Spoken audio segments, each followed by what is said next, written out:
Ang kwento ko ngayon ay hango sa aking karanasan noong ako ay nasa Visayas region, at ano man ang pagkakatulad na sa tao o sa lugar ay hindi sinasadya at maaaring nagkataon lamang. Malapit noon ng Biyernes Santo, kami umaga, nagkakape kaming tatlo, kasama ko ang asawa ko at saka yung tagabantay ng manukan ng aking asawa. Ang itatago natin sa pangalang Timmy. Sabi niya, Kuya, sabi niya, kaninang pag-uwi ko madaling araw, sabi niya, may nakasalubong akong aso. Ang laki, sabi niya. Anong kulay? Sabi ng asawa ko. Itim, sabi niya. Oh, sabi ng asawa ko. So, sabi niya, baka lang naman sa kapitbahay, sabi ng asawa ko, sabi niya. Yung laki niya, kuya, ay hindi normal, sabi niya. Malaki hanggang baywang ko. Yung si Timmy ay matangkad si Timmy. Ang height siguro niya sa tansya ko 5'8". Nakikinig lang ako pero syempre takot na ako. Ganito pala. May ganyan pala dito. So, sabi niya, anong ginawa mo? Sabi ng asawa ko. Sabi, wala, nilagpasan ko lang. Pero paglingon ko, wala na yung aso. Ang bilis. Sabi ko, no? Tumawa lang yung asawa ko kasi alam niya kasi noong unang panahon yung lugar, yung lote ng asawa ko ay marami daw doon. Na hindi sa mundo natin nakikita doon. So, sabi ko naman, may ganito pala. So, nagkape kami. So, sumunod ng siguro mga 3 araw, isang gabi naman, natulog kaming mag-asawa doon sa kubo-kubo. Kasi ang tinutulugan namin yung family house ng asawa ko. So, doon kami. Pero, that time, tumulog kami sa kubo-kubo kasi mainit. So, mainit kasi mag-Biyernes Santo na nga.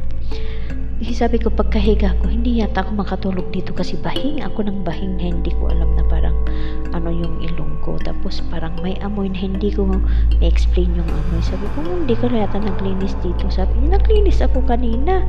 Pinagpag ko lahat-lahat siya. Nag-spray pa ako ng panglamok. Sabi niya, talaga? Sabi ko, bakit hindi ako makatulog? Sabi ko, may amoy. Nagpipilitan kami. Sabi niya, wala. Pero yung asawa ko sa isip-isip niya may iba. So, hindi niya sinasabi kasi ayaw niyang matakot ako. Tapos, pag umiihi kami kasi dalawa, doon lang sa tabi-tabi kasi siyempre sa kubo-kubo walang CR doon. So, loob ng bahay pa kami ihi. Which is ilang hakbang, siguro 20 steps. So, sabi, doon lang kami umiihi. Pagkatapos ng siya naman ang umihi ng 2:00, yun pala, nakita niya doon sa pinakatapat ng higaan ko, tapat ko mismo, may asong puti naman.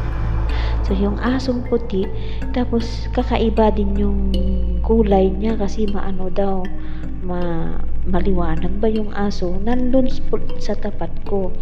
Pero bago pa ako natulog, ang ginawa niya, parang nagpipilitan kami sa amoy at saka bakit yung ilong ko. Sabi niya, kunin mo yung sundang, itusok mo dyan sa tabi mo. Sabi ko, bakit naman? Sabi niya, mas tusok mo. So, tinusok ko naman sa tabi ko. Yun pala, ang sundang is itak yan. Sa Bisaya kasi sundang. Pero yung itak nila, sa part nila ay yung matulis ba. So, ayun. So, nakatulog ako doon. So, nandun sa tapat ko daw yung aso. So, akmang babalikan niya yung sundang niya kasi magkaiba kami ng sundang. Para tatagain sana yung aso. Pag silip niya, dala-dala niya ang sundang, wala na daw doon sa tapat ko. Hindi na lang niya sinabi, hindi niya ako ginising or man. Kape namin ng umaga, pagising namin ng umaga, nagkakape kami, sabi niya, may nakita ko dyan sa tapat mo, kaya palabahing ka ng bahing. Parang normal lang ba yung boses?